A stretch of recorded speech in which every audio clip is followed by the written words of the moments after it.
Our chief guest of the evening, Dr. C.K. Prahlad, Mrs. Prahlad, Vice President Sunil Shah, distinguished guests, members of the press, ladies and gentlemen. Once again, we are back at this majestic Louis Kahn Plaza, where the ambience is always enthralling, with an august gathering like once today. It's a memorable occasion today when we honor a person who has brought pride to our nation. For the information of all the august gathering here, I take great pride in informing that Dr. C.K. Prahlad has been adjudged world's most influential living management thinker. Can we have a huge round of applause for that?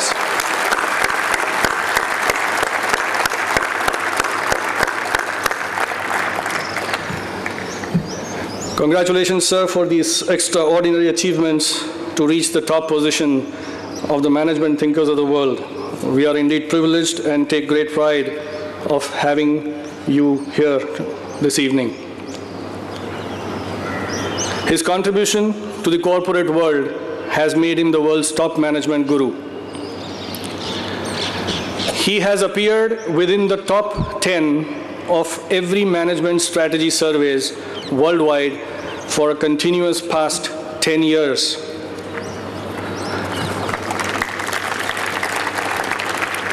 As a token of our love and gratitude and recognition of your great work, sir, we would like to present this Achievers Trophy.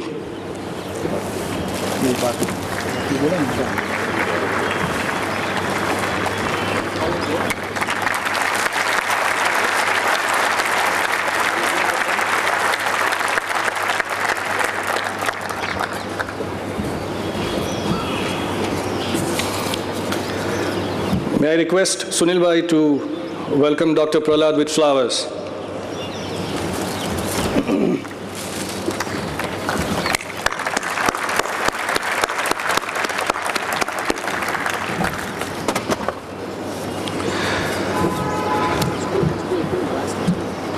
Friends, Dr. Prahlad has a special connection to Ahmedabad.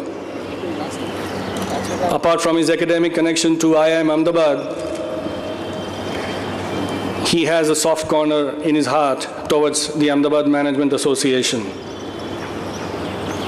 But more than that, there is a largest place of his heart which goes to Ahmedabad because Mrs. Prahlad hails from Ahmedabad. May I request our Honorary Secretary, Mr. Rajiv Mehta, to welcome Gayatri Ben Prahlad with flowers, please.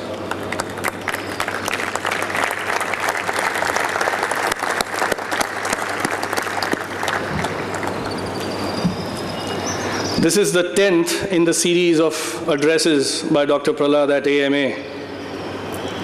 It's our great fortune that we could organize this event, which has now become an annual event, every time with a new theme and a new subject. The custom says that we are to introduce the chief guest, but I would like to digress from this routine because we are not introducing a person here. We are talking of an institution by himself. We cannot introduce an institution. But with great pride, I would like to highlight few issues about Dr. Prahlad. He has written extensively on core competencies and strategies. He has published several best-selling business books and award-winning articles. His books, titled Competing for the Future, Fortune at the Bottom of Pyramid, Eradicating Poverty Through Profits, and the latest publication, The New Age of Innovation, all these books have received worldwide acclaim and have been translated in many, many languages across the world. A teacher par excellence at the University of Michigan, Professor Prahlad is known as the inventor of the concept of core competencies. He urges firms, rather he pushes firms to focus their strategies on their core competency. define the core competency in a perfect manner, what you are best at, make your plans accordingly, and leverage those competencies for your future growth and gains.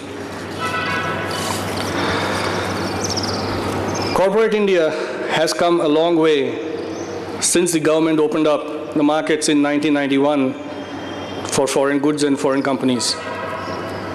Fears were expressed that it is the end of the country. Indian industry is finished. Lots of negativity, lots of criticism came in at that time. But 17 years later, today we all know that history has something else to say. On the contrary, all the doomsayers have been proven wrong, all the predictions have been proven wrong. On the contrary, Indian companies have tightened their grip on the domestic market.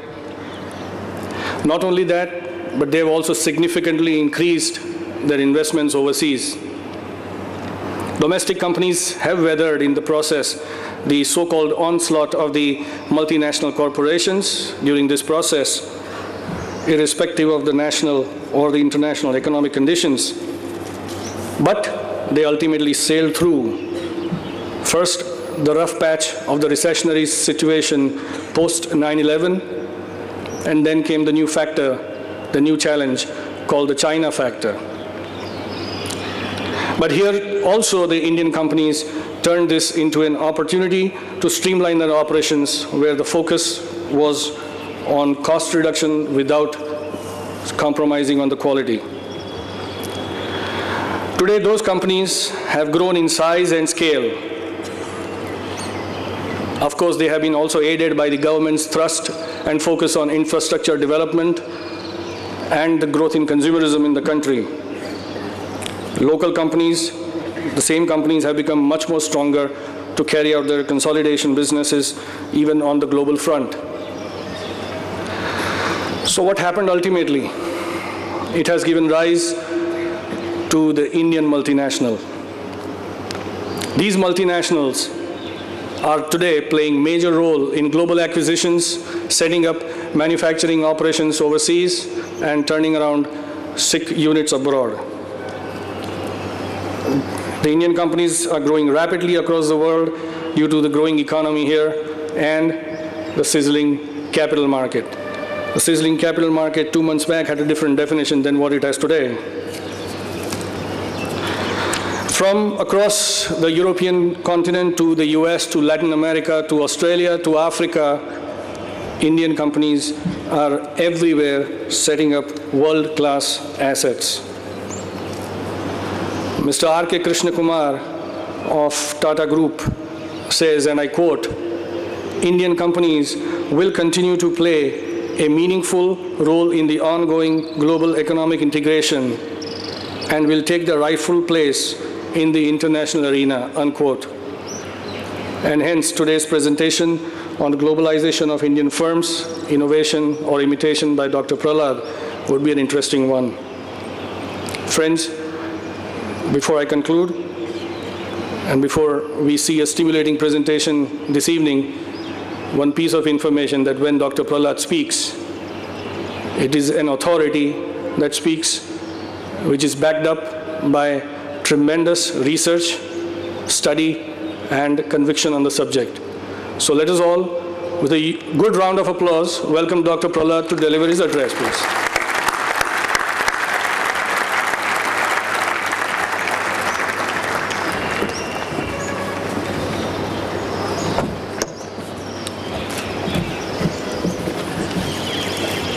Good evening. I am very deeply honored and humbled by the quality of reception I get every time I come to Ahmedabad. And I just want to make sure that all of you know that I did get my education here. And some of the teachers who taught me were world class, and that did help in the process of continuing to work hard. What I like to do is to say how far we have come I remember back in 1994, I started the CEO forums in India when India was just opening up. There was a lot of worry about multinationals coming into India. And if some of you who are old enough to remember, there was the Bombay Club, which wanted to keep people out. I started the Windsor Club. It was called the Windsor Club because it was held in Windsor Manor Hotel in Bangalore, nothing more complicated than that. The idea was that if we want to compete across the world and export, we have to learn to compete at home. And I coined the term Indian multinationals in 1994. That was the start of a process of changing the mindset from saying we cannot compete with multinational companies in India to saying that we can not only compete in India, but we can compete with them anywhere else in the world. So it was sort of interesting for me in the last CEO forum, just about 15 days ago, which is the 14th consecutive year that I've been in India talking to CEOs, mostly the same CEOs. The topic was globalization, do we imitate or do we innovate? And therefore it is interesting for me to come to this group and ask the same question. My basic thesis is fairly simple. The evolution of global firms from the West have gone through 100 years of legacy. Most of them at least 50 to 60 years, except for the very new ones like the Googles and MySpace or eBay. But most of the large companies, be it IBM, General Electric, GM, Ford, have gone through 75 to 100 years of globalization efforts. They have a lot of legacy, and it is probably totally inappropriate for Indian companies to say that we are going to globalize and imitate an IBM or a GE. So my basic thesis is fairly straightforward. If you're going to start with a clean sheet of paper, it's about time that we decided to leapfrog rather than imitate. And that is basically going to be the talk today, that if you start with a clean sheet of paper, we have the opportunity to innovate. And I'm going to suggest there may be a different way of thinking about global companies from the one that we know, that we have studied, and we teach, and we try to emulate. I want to start, and I'm going to do it in 4 steps. I'm going to start with looking at what are the patterns and the trends and the tensions in globalization. Looking at what has happened in the last 20 years, I'm going to spend some time on how Indian companies are globalizing. There are many, many patterns in how India is trying to globalize. And then ask the question, at least taking 2 industries, the computer and software industry and the pharma industry. I decided if I'm going to be in Ahmedabad, I better look at the pharma industry and say, is there a different way to globalize? And then I'll end by saying, there must be a new way, and I'll say what the new way I think is. If I look at the 1980s and 90s, where there's a lot of discussion about globalization, with the success of Japanese firms, you can see a different pattern of how Japan tries to globalize its firms compared to the US and European companies. If you look at on the x-axis the locus of development and manufacturing, where you develop your product and services, where do you do the manufacturing, Japanese companies did almost exclusively all development and manufacturing in Japan. But their market focus was totally global.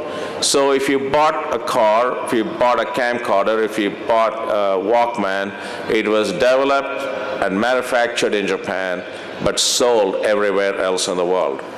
On the other hand, US firms with Singer Sewing Machine and Ford Motor Company and General Motors had development centers, significant development centers, both in United States and across the world, certainly in Europe, and some in Japan, and some in Latin America. So the focus of markets was global. so was the development and manufacturing activities. And the European firms, with a few exceptions, like Philips, which was more like US firms, Philips and to some extent Siemens, most of the European firms were neither totally global in their marketing or totally global in their development and manufacturing. So this was the opportunity that the Japanese had to break into the club during the 1980s and early 90s. But if you look at what has happened, because of pressures from the governments across the world, certainly in the United States, Japanese firms are starting to move a significant portion of their development first to the United States, then to Europe, and now increasingly to China and to India. Whereas US firms have pulled back, they're trying to consolidate and close down many of their operations in smaller countries, and European companies are trying to move. So if you look at these patterns, everybody wants to go for the Holy Grail, which is how to get a global focus on markets, and how do you create the ability to create manufacturing and development capability in multiple countries. So this has been the pattern for all countries.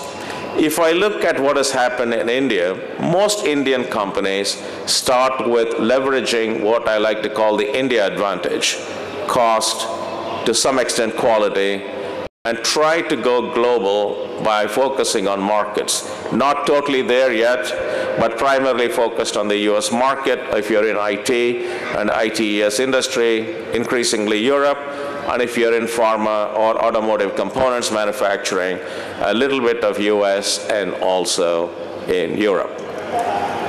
But we have to get to the same place.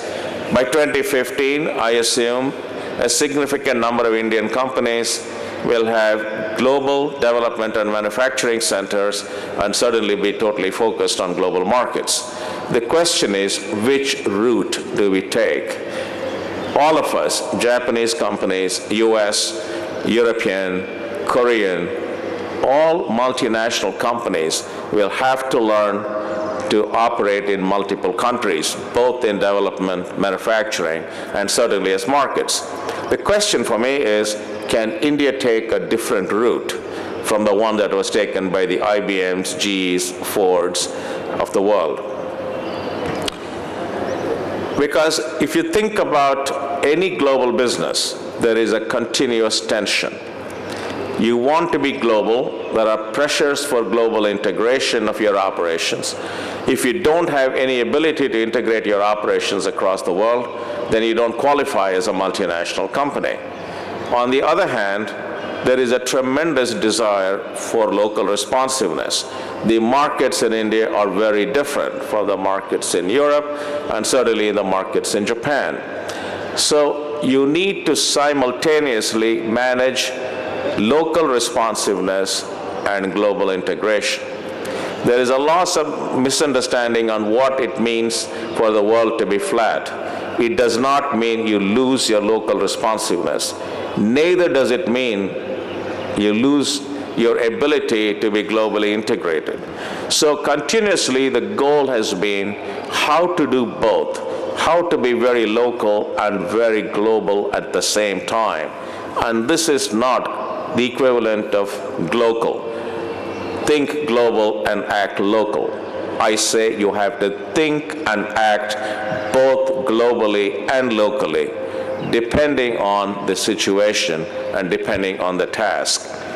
It's sort of interesting for me, my first book was called The Multinational Mission. We came back in 1987, and I see the same issues, the tension between global and local, reappearing in a different fashion 20 years later.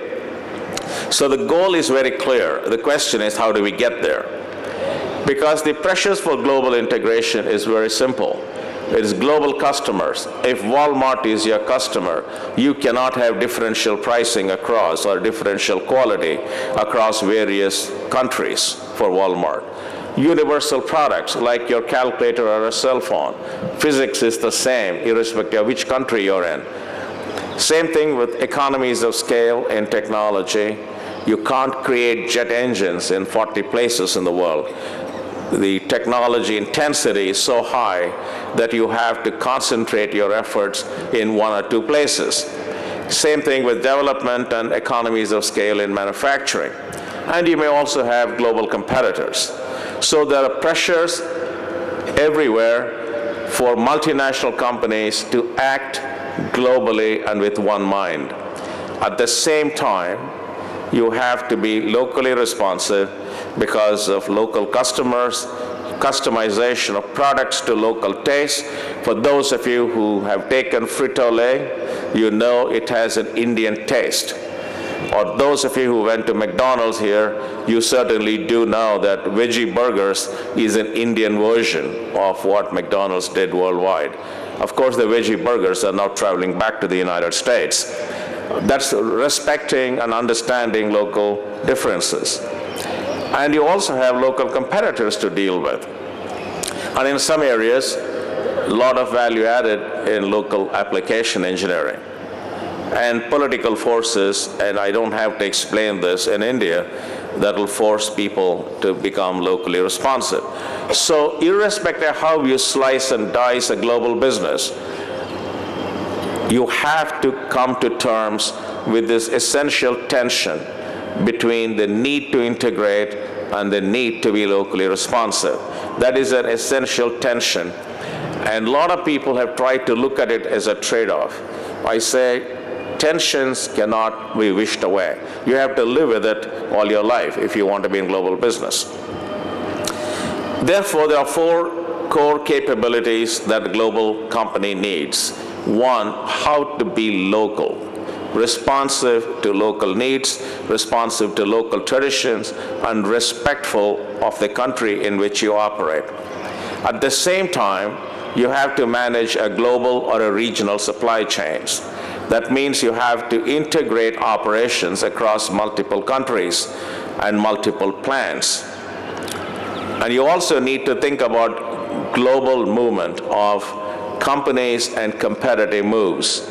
If one of the FMCG companies comes to India and drops the price of detergents, you can compete with them in India.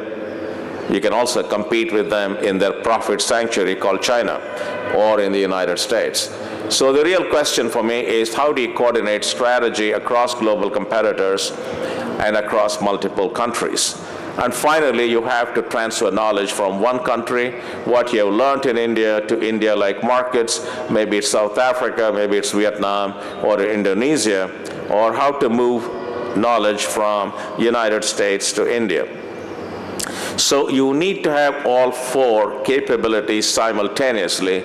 And if you think deeply about them, they look like contradictions. How can you be locally responsive and globally coordinated simultaneously? What happens to the role of the country manager? What happens to the role of the business unit manager who is overseeing worldwide operations? How do they work together? And how do they partition their tasks, their roles, and their responsibilities? So I will not go into great amount of detail, but if you look at how most global companies have evolved, they start with what I call international operations. It is United States or Europe as their home country, and the rest of the world, beautifully it's called ROW, as international operations. So it is what I call a step-style approach. This is my market, everything else is sort of nice, so you get 2 people with airline tickets to go and build their business in other parts of the world. Indian companies tried the same thing too, and I can recognize some companies trying to do it. The second phase of globalization for most Western companies was to duplicate the headquarters in each country, clone themselves in each country so that each country operation becomes independent. They have their own manufacturing, some product development, not a lot, their own branding, their own channel development, their own pricing, and their own P&L and a balance sheet. This helped multinational companies quite a lot. Just imagine during the Second World War, Philips of Germany was trying to build a radar to kill the Brits. And the Philips of Britain was building the radar to kill the Germans. And the Dutch were trying to build the radar so that they can give it to the Brits, therefore they kill the Germans. So here was a Philips company, 3 subsidiaries were all enemies. And then the war gets over, they all get integrated back into Philips worldwide. So keeping them as separate entities did help them. On the other hand, today you cannot operate that way. So the next phase that most companies have gone, very few, Unilever used to operate the same way, but very few companies today operate as independent clones in subsidiaries, or what was called the loose federation of companies worldwide. That is not a viable option today. So most companies have moved to what, at least in management books, it is called global matrix, where you have senior country managers and business unit managers at the headquarters trying to coordinate. And it becomes quite difficult because you have power in the business units and you have power in the country managers, and sometimes there's a lot of conflict. Is what I call equals but not really equals. And this has given a lot of difficulty for global companies. Some have moved beyond and they develop what I call manufacturing and logistics rationalization. For efficiency, it's called global supply chains. And they're recognizing that they have to continuously balance business function, geography, and competence worldwide. I'm going to move to the 6th item here, and that is where Indian companies can go directly. They don't have to go from 1 to 5 to get to 6. They can get to 6 directly because they don't have a legacy to forget. So the twin pressures of global integration and local responsiveness are inherent in every global company. And that is the problem. You need strong global and strong local capabilities. And I think the real problem is not inefficiency, but lack of innovation. So the question is, poor coordination across the world and low efficiency can be tolerated, but lack of entrepreneurial drive inside a global company and lack of innovation is not acceptable alternatives. So I think the 2 dilemmas that managers face is how to ensure that product development activities are located in one part of the world or responsive to the opportunities.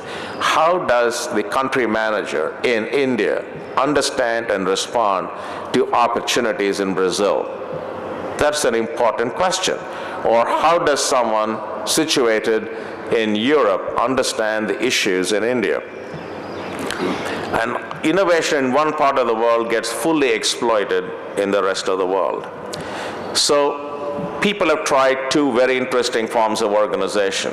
Strong country managers with a weak center, that has not worked, or a very strong center for global integration with very weak national organizations.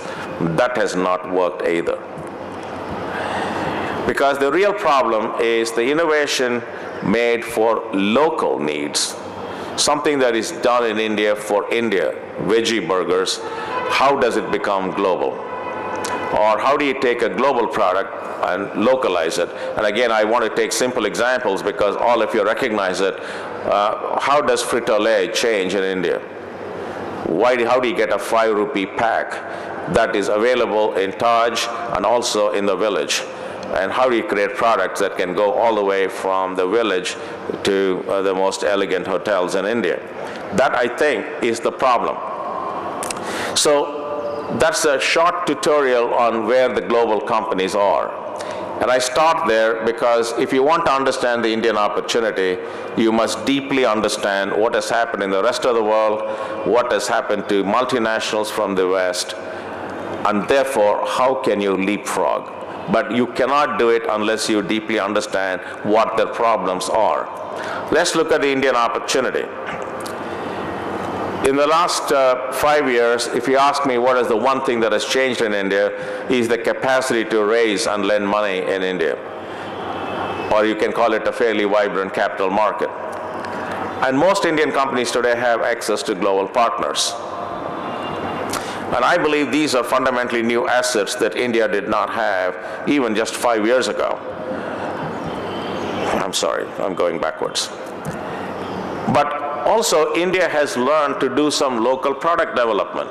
A good example would be two-wheelers. A good example would be Scorpio, and of course, today, Tata's Nano or Indica. You find that Indian companies are capable of world-class product development. We also are learning to manage global facilities and certainly market development for difficult products like tractors. Mahindra is developing a significant market opportunity in the United States for themselves.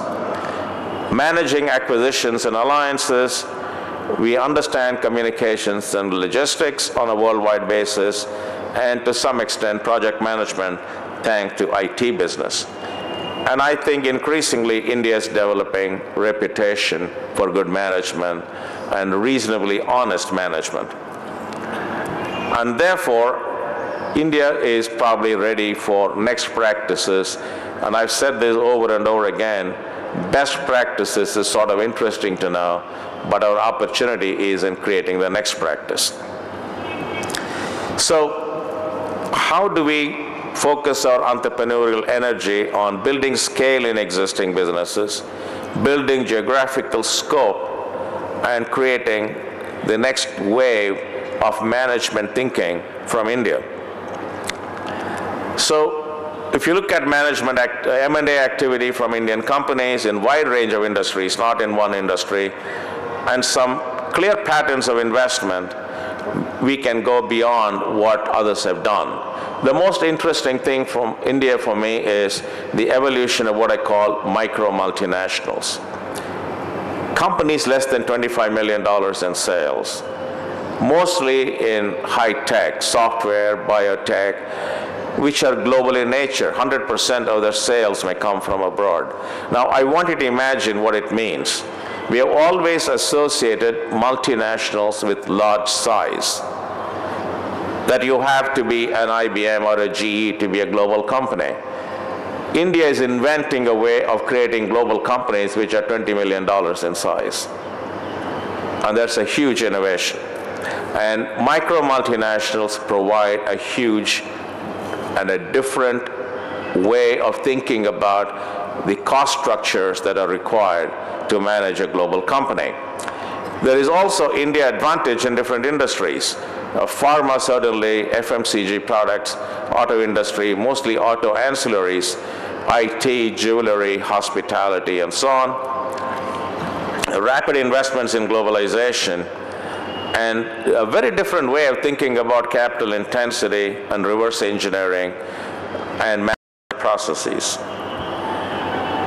So if I look at what is happening, I remember even today in Delhi, the assumption is without FDI, India cannot grow. For the first time, India has made a big difference. The foreign investment India is making abroad is higher than the foreign direct investment coming into India in manufacturing and in companies. First time a developing country has made that. And it puts to question almost 40 years of thinking in developmental economics, that without foreign direct investment, poor countries cannot develop. And we are globalizing very, very rapidly. And I think you talked about Tata Group, and I'm going to give you some data to show you how rapidly they are globalizing with acquisitions. And Chorus has been one that has been talked about, but is only one of them. So this is some data for you. If you look at Tata Tea, that started this process, and Mr. Krishna Kumar was one of the members of the CEO forum that I used to conduct. And Tata Tetley was 3 times as large as Tata Tea when they acquired them. But everybody talks about Tata Tetley, but if you look at what they've done, they've added not just tea worldwide, but they've added coffee and they've added water. So suddenly you have a beverage company which is global.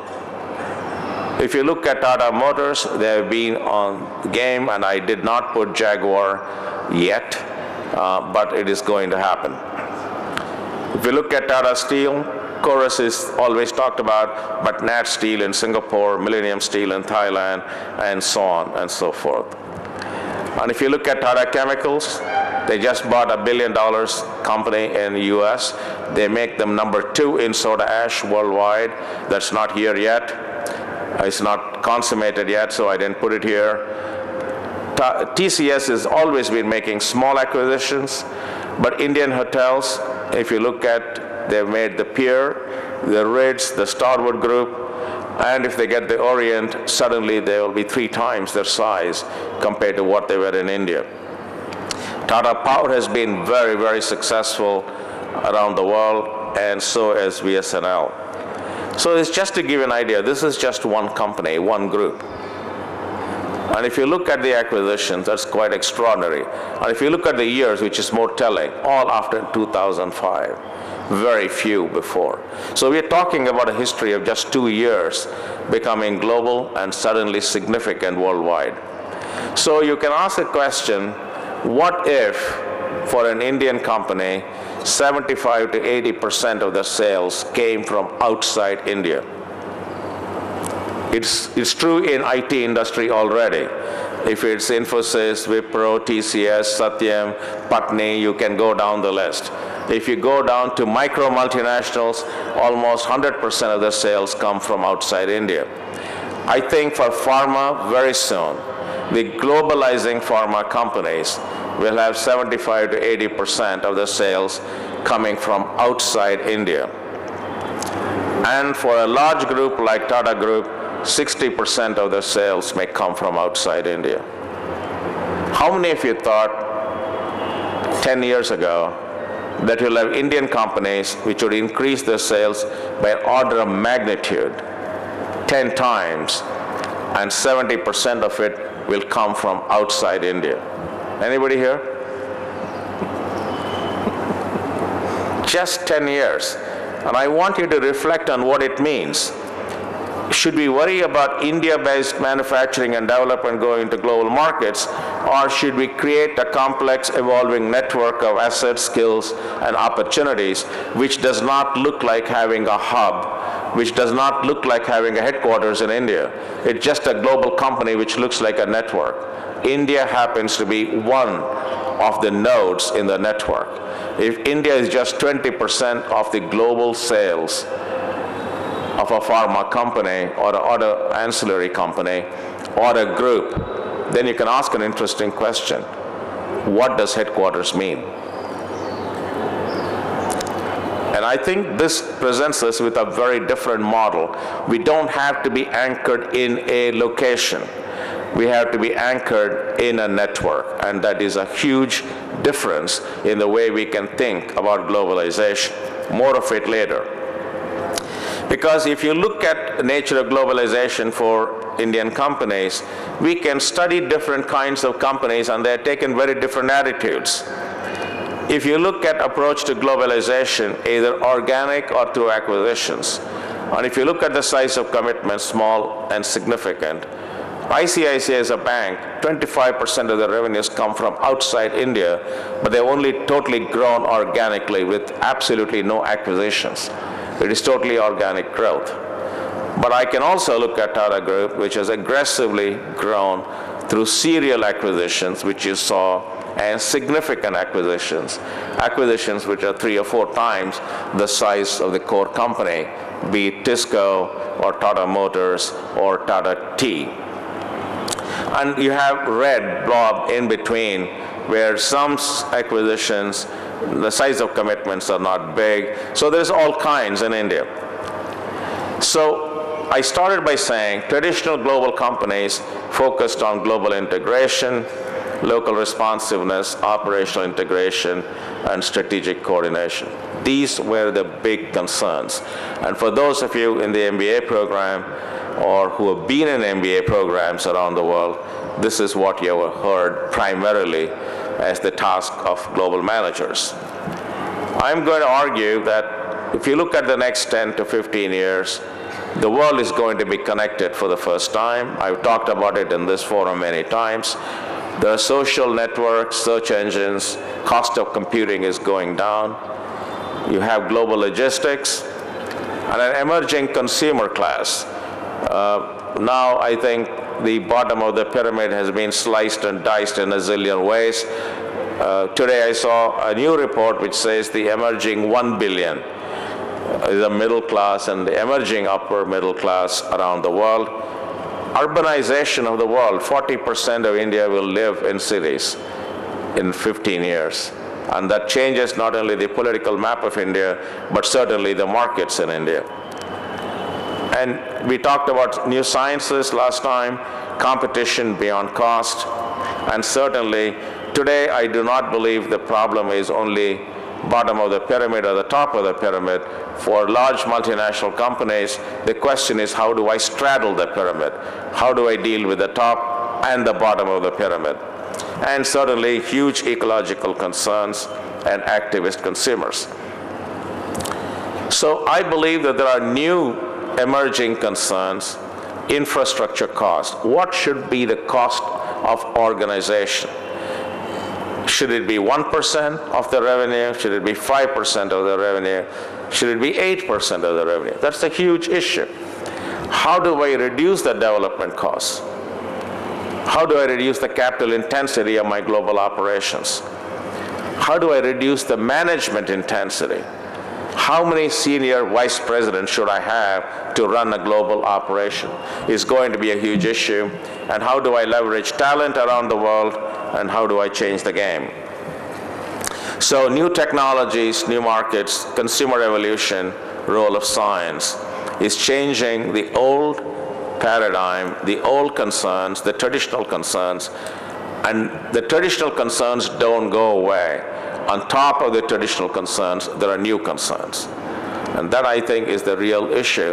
And Indian companies can address the new issues a lot more clearly and ahead of others. So I wanted to just very briefly go through how the global industries are fragmenting very, very rapidly. I'll take one that is well documented, called the computer industry. Then I'll go to one which is not documented, called the pharma industry. And then let us see what opportunities it provides Indian companies. If you look at computer industry in 1995 or 1980, IBM dominated the industry. They did everything. They were totally vertically integrated. By 1995, IBM was in real trouble because each piece was broken down by specialist producers, from Intel and Motorola doing microprocessors, computers being done by HP, Dell, Compaq, Epson, totally new companies, Microsoft with operating system, and channels, new channels of distribution. This was the first breakdown of a very well-established industry. But that has gone through further change, whereas the public infrastructure and the private infrastructure is now totally a commodity. Business applications are not. It has gone through further change thanks to Indian IT industry, which started with on-site augmentation. And if you look at the Indian industry today, they are into innovation, into focused analytics, very interesting product development and system integration work. So Indian industry has gone from cost arbitrage to cost and quality, quality and technology, and now innovation as well. And what is also interesting, everybody assumes the growth in the Indian IT industry is because of Indian firms. Most of the growth in Indian IT industry is contributed by global firms. IBM alone employs 78,000 people in India. So you can start looking at multinational companies employing more than 350,000 people, and they stand quite well to the top 4 or 5 companies in India. So the entire IT industry has shifted its focus. I think in 5 years' time, India will be the largest source of employment for IBM, or at least as big as the United States. And that is a huge shift. And of course, India has built a huge ecosystem for IT, large and small companies, micro multinationals, a whole bunch of new skills, quality processes, project management, software methodology, global perspective, and so on. But there is also a lot more entrepreneurial drive here. Just go to Bangalore or Pune or Noida or Chennai, you find a tremendous entrepreneurial drive in terms of access to capital, access to skills, starting small companies. So there is a huge opportunity to innovate in a very fundamental industry. So I look at what has happened from total vertical integration called the IBM mainframe in the 80s and early 90s to modularization of PC and client-server architecture, which was done by Intel's and Microsoft's of the world, towards a multi-vendor open systems view, to a nodal structure of outsourcing vendors and alliances, and Indian companies have played a significant role in moving the industry from the third stage to the fourth stage. And I think when other industries fragment, India has equally interesting opportunity. And today, when people talk about IBM in India, it's not what IBM is going to do to India, it's what India is going to do to IBM. And this is just from The Economist. The whole article was about how IBM is changing because of India. So I think we used to spend a lot of time focusing on investment capacity. I think the world has changed. New business models, collaboration, common shared standards and platforms, and global talent is going to substitute for sheer brute force and investment capacity. And innovation is going to be driven by access to talent.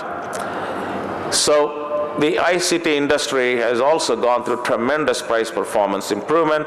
I showed this chart last time. Some of you who were here will remember. I also showed you my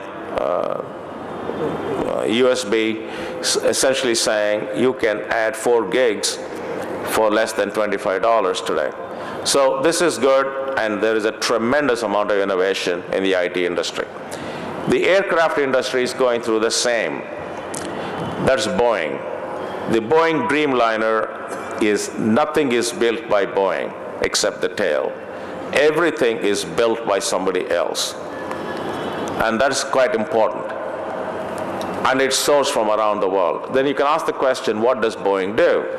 It's project management, system integration, design.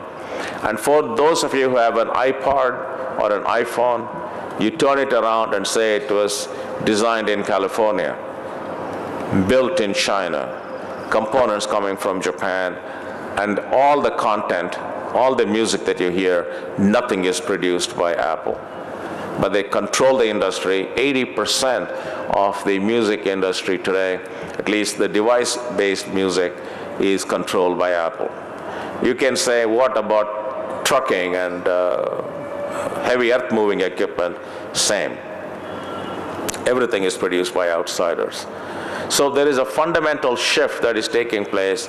Global industries are fundamentally changing their approach on how to produce value. So I thought if I'm in Ahmedabad, I should take an industry that all of you love. So I thought I'll ask about the pharma industry. If you look at pharma industry worldwide, 5 companies, Pfizer, GSK, J&J, Merck, and AstraZeneca, control 58% of the blockbuster sales, 70% or $70 billion in sales. But 78% of the blockbuster sales are in the United States. Only 11% in Europe, 6% in Japan, and 5% in the rest of the world. Lipitor is a good example. Most of it, blockbuster sales, is in United States. Now, if you look at this picture, good news or bad news for India?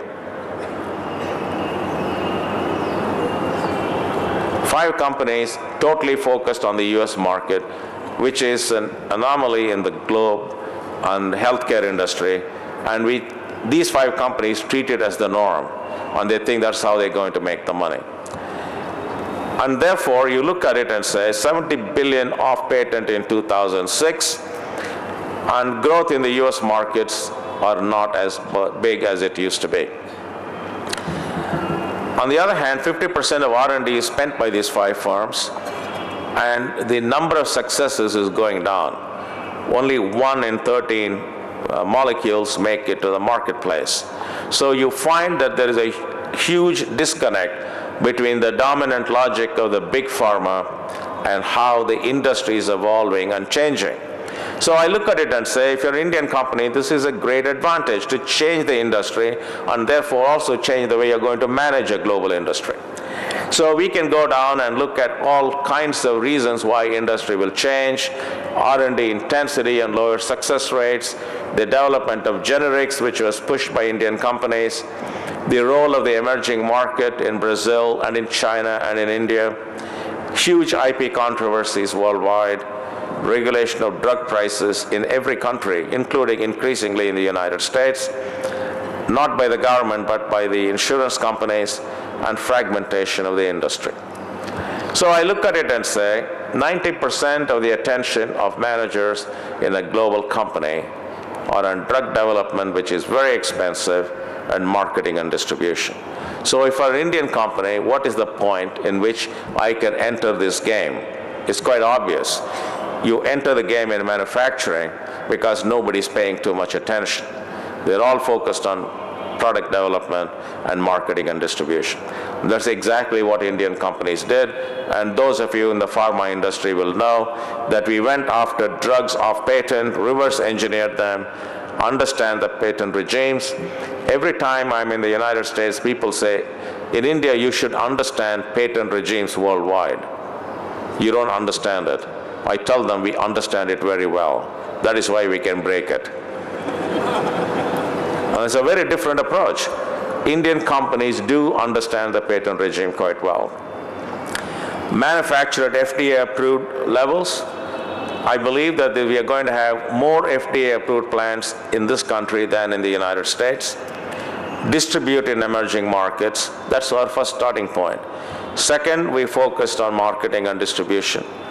Focus on public buyers in emerging markets, and certainly selected acquisitions. Develop non-US markets and mass retailers in the United States, including Walmart, and then going after insurance companies. But the development remains the holy grail.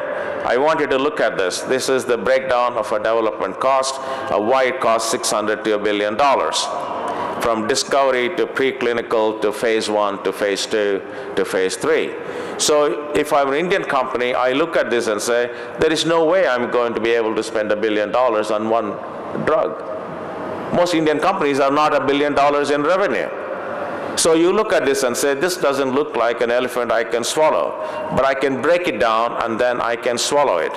And what are they saying? I can create CROs where I undertake to do clinical work or contract research for global pharma, and therefore learn at their expense very rapidly. So what I think is happening is you have CROs for research organizations in genetics and biologicals, and also in clinical work, phase 1, 2, and 3. Every company is building their capabilities to outsource for big pharma, so they pay you so that you can learn how to do it. And that's not a bad way to learn. Somebody pays you for your tuition. And you can see what has happened in the Indian industry. We started reverse engineering, manufacturing of bulk chemicals, generics. We learned chemistry and biological services, now clinical trials, and I believe very soon we'll have target validation, lead optimization, and preclinical trial knowledge as well. So suddenly you look at this industry, which was global and controlled by a few companies like IBM and Unisys and Burroughs. Suddenly it's fragmenting very, very rapidly, and Indian companies are going to be able to go after them in their own way. So you ask an interesting question. If you get world-class quality, widespread capability in the country, low cost, large and small firms, unique distribution, vibrant experimentation and innovation, how will it change the pharma industry? So I believe it's time for us to rethink and develop a point of view on how the industry can be at 2015. So whether it is looking at IT industry, looking at the auto industry, looking at the pharma industry, Indian firms with very small size have been able to leverage the Indian cost advantage, Indian markets, and therefore very low value, very low prices, to create a new way of thinking about globalization. So I believe that very soon we are going to have a very different way of thinking about innovation, where you personalize all your products for one person. You have global access to resources, and you have good information architecture and good social architecture inside the company. Actually, one of the biggest innovations, well-kept secret in India, is the human resource innovations in India. So what can Indian firms do? Where to go, which markets to focus on is critical for India. Where to build assets is also critical. Where to focus management attention. Where to build local management. How to deploy inherited investments, and how to identify and leverage commonalities across the world. So I look at top 10 developed countries. These are all important countries. Why? I'm sorry about these slides. I don't know what happened. If you look at the United States, Japan, Germany, UK, France, Italy, Spain, 10 countries represent 75% of the GDP of the developed world. And if you look at GDP for households for 10 developing countries, China, India, Brazil, Russia, Mexico, and if you look at 10 developed countries, United States, Japan, Germany, UK, France, you ask the question, just 10 developing countries and 10 developed countries represent pretty close to 85% of the GDP of the world and 75% of the population. Therefore, when you think about globalization, you can ask an interesting question. Should I go to every country and establish my operations? Or should I just go to 10 plus 10? I cover 80% or 85% of the GDP of the world and 75% of the population just by creating a hub in 20 countries, and use those hubs to serve 150 countries. So I say 10 plus 10 can equal to 150. Very different way of globalization compared to what Western companies went through. And I'll say what the implications are. And concern for quality and reliability is out of the table for us. Indian companies have done very well, whether it's 40 up to 50 CMM facilities in software in India, more FDA facilities, approved facilities in India than in the United States. We have won more Deming prizes than a lot of other countries, a lot of leading edge companies, so that's not a problem. So if you look at the resource distribution of a typical company, most American companies and Western companies, this is one example, $46 billion in sales, developed markets account for $3.1 billion in profit, 1.7 in emerging markets, that's 35% in emerging markets, assets are 21%, growth rate is 4.5 times. In emerging markets, that is the fastest growth, but this company is controlled by a top management. Only 12% of the senior guys are from emerging markets. Most of them are Western managers. This is the typical configuration of a multinational. Now think about what the implications are. If you run a multinational company this way, you're never going to understand emerging markets, which has the fastest growth rate. We have exactly the reverse problem. If you have only Indians in top management and not non-Indians, you will have the same problem. We will not understand how to run Western markets. So these are the top 10 emerging countries. And you can see 80% of the developing countries in terms of GDP and 71% of the population. So you look at this and say, what would happen if we approach the world on a 10+10 basis? Treat each of them as a local market. Serve a full pyramid of customers in each hub. If I go to India, I straddle the market. But then I use India as a hub for dealing with Bangladesh, Nepal, Sri Lanka, Pakistan, Afghanistan. So this becomes the development center, market development area, manufacturing area. So with China, I serve Taiwan and Hong Kong, plus Vietnam and Cambodia. I go to South Africa and do the same. I go to Brazil and do the same. So I just go to 10 countries, developed countries, and 10 developing countries. Based on market size and customization need, establishes many supply units as needed. The maximum would be maybe 20, but 8 to 10 might suffice. Don't build plants in every country. Don't build R&D facilities in every country. Just do it in a minimum number of countries. But therefore, you get tremendous benefits of scale and cost.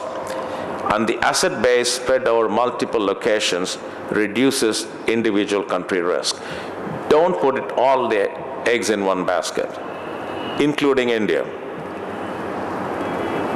If you're a global company, you cannot think of India as the only country in which you will do manufacturing. Spread manufacturing, but don't do it in 20 countries. 20 countries creates enormous complexity. One country creates enormous risk. So diversify your risk without creating complexity. These will cater to their base market and also across their logistical footprint. For foreign market supply, they act as a platform centers. So it's a map if you want to know where I will put my plants and locations. Once this 10+10 is in place, the footprint can cover 100 to 150 markets with selling and customer service organizations with freedom for local operations. And I want you to see what we have done. If you do this, you take away the global-local tension. You create local footprint for 20 countries, and they can serve 150 markets because they can use themselves as a hub. So if is co-located in some 10+10 markets, the number is unlikely to be more than 3 to 5. Design, R&D, back office. So 3 basic premise for disaggregating markets.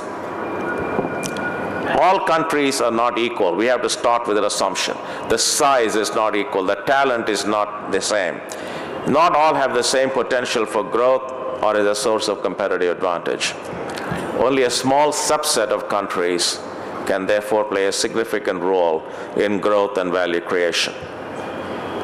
Global firms get a combination of least cost, high quality of skill, and world-class logistical infrastructure based on investment multipliers in small number of countries.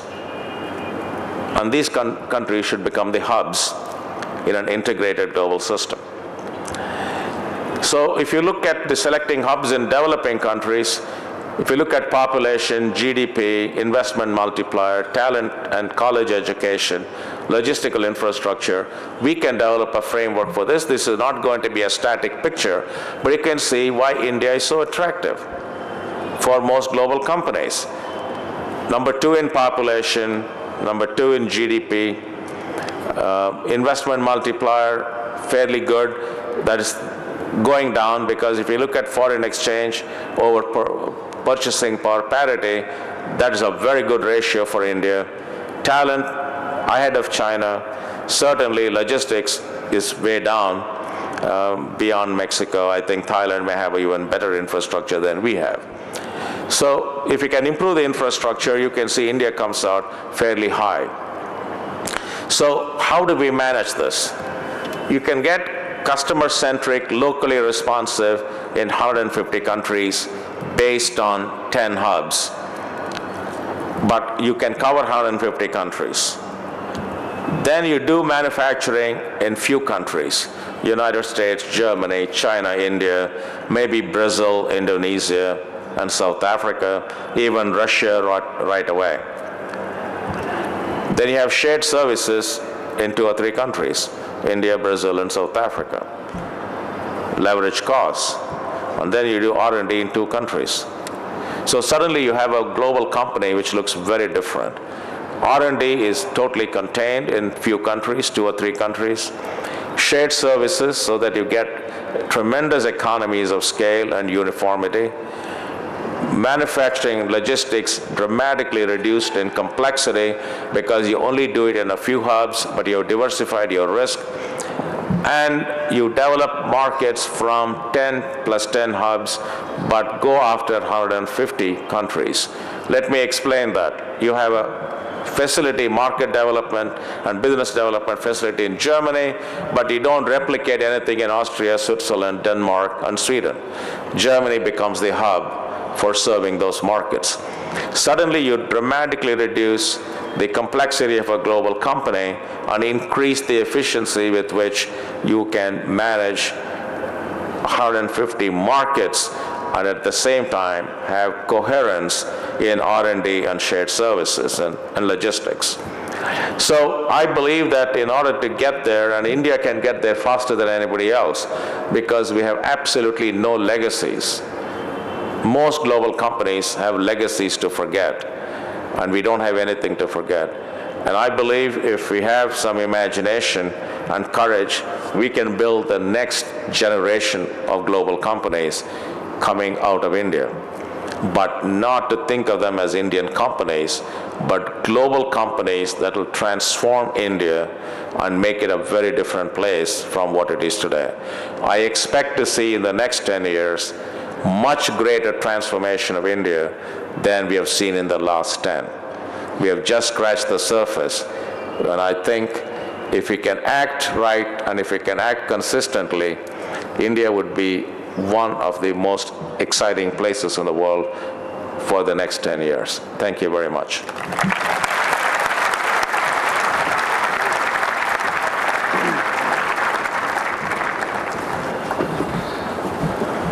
There are question slips on your seats. Dr. Prahlad will address some limited questions, if you have any.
We have an interesting question here.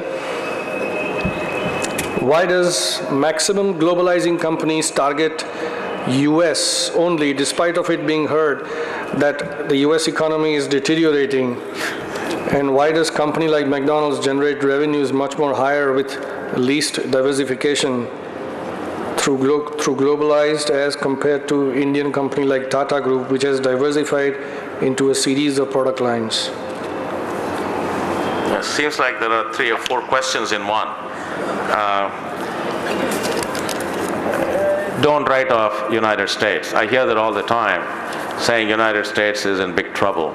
If United States grows at 3%, they replicate in India every year. That's how big that market is. So I think it's useful for us to have some humility, and US for a long time will be the most important market in the world. An important source of technology, important source of innovation. So I think Indian companies have to play in the US market, learn from it, and also to be able to contribute in the US. But US is not the only market. I think United Europe is emerging as a very important market, so will China be. And I think we have to be in Brazil, we have to be in China, and certainly in the United States. I think if you look at what is happening in Indian companies' ability to diversify, India is not one kind of, does not represent one kind of a company. Historical companies like Tata's, which are in 98 businesses. But if you look at where Tata's are diversifying and acquiring companies, it's essentially 6 companies as becoming the core of major global launch in Tata's. One is Tata Tea, which started the process with Tata Tetley and so on. Second is Tata Chemicals. Third is Tata Motors. Fourth is steel. Fifth is hotels. And the sixth may be Tata Power.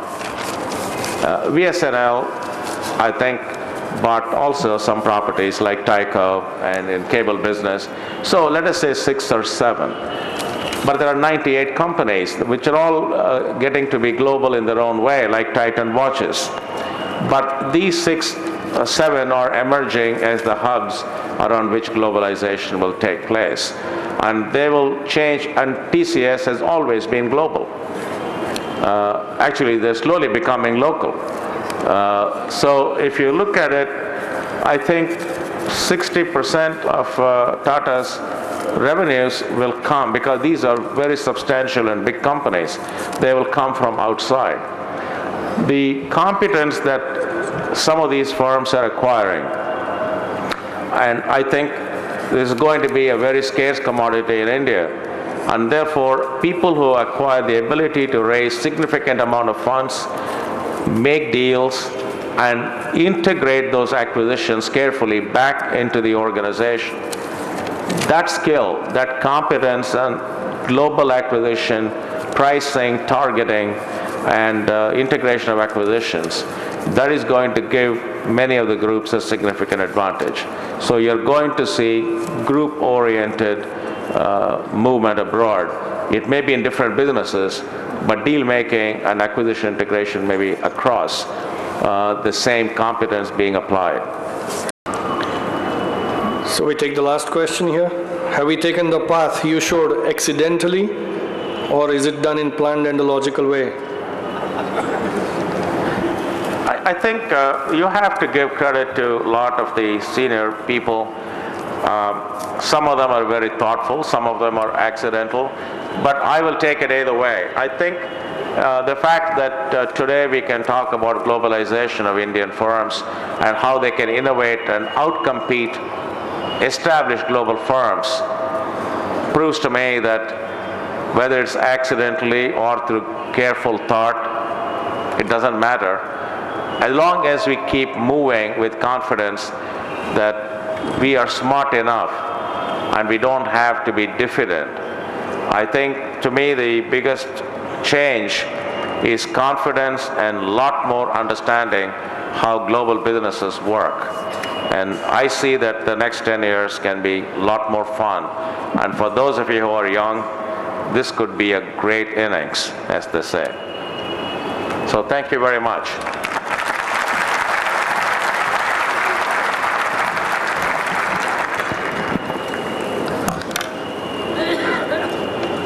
Can I request to wait for 2 minutes? Good evening, sir. Thank you very much. I think it was full of attempts, and everybody here individually will take these attempts to the advantage of the India overall. Let me tell you, this can come only from a true and hardcore Indians and innovator. Today's guest, well-wishers of AMA, world's #1 living thinker, Dr. C.K. Prahlad, President Janak Parikh, Mrs. Prahlad, dignitaries, invitees, fellow AMians, and friends.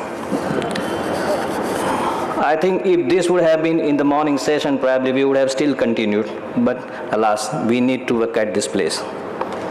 So most of us residing in India, including the industry leaders, politicians, academicians, and social leaders, who has witnessed a turning point of India openings in 90s, very few has had a dream for India's future. And we all must be proud of you, Dr. Prahlad, sitting at USA. Not only you have visualized what India need and should be in future, but with your constant presence, year after year, you have crafted the road ahead to produce enough innovators within India to put India on top of the world. Sir, we salute you. And before we recognize your contributions, the world has made you number one thinkers. In the influence of Dr. C.K. Prahlad on international business leaders and managers, today is immense. So was it in the ancient India and in almost all walks of their lives. Gurus from India always walk with the torch to give a light to the mankind. Bharatnatyam Shastra on aesthetics, Kautilya's Arthashastra on the real politics, and the Smritis of Manu and Yajnavalkya on the social guidance are all examples of a prevailing culture of thinking in ancient and medieval India. The clear distinction between the knowledge and the actions, which is articulated in the Gita as the path of knowledge, is for the sages, path of actions is for the practitioners. The best example the world has on the focus on advancement of the knowledge, something that the academicians like Dr. Prahlad is practicing even today. Sir, all and one sitting here and Indian across the world are proud of you. Sir, on behalf of Ahmedabad Management Associations, I express our deep sense of gratitude for making us reach since last 10 years. The most importantly, sir, you have always come to AMA as and when we feel you to be here. Thank you very much. Thanks to Mrs. Prahlad and Mr. Allen for getting him here every year. My thanks to all who has come to greet our respected chief guest, Dr. C.K. Prahlad. My thanks to IIM also for the facilities. Special thanks to friends from the media for remaining present in the large numbers. Last but not least, I would not say good night here to everybody. Let's begin the journey on the path of innovations charted by Dr. C.K. Prahlad. Have happy innovations. Before I complete, I request President Janak to offer a memento on behalf of the Ahmedabad Management Association. Friends, can we have a clap?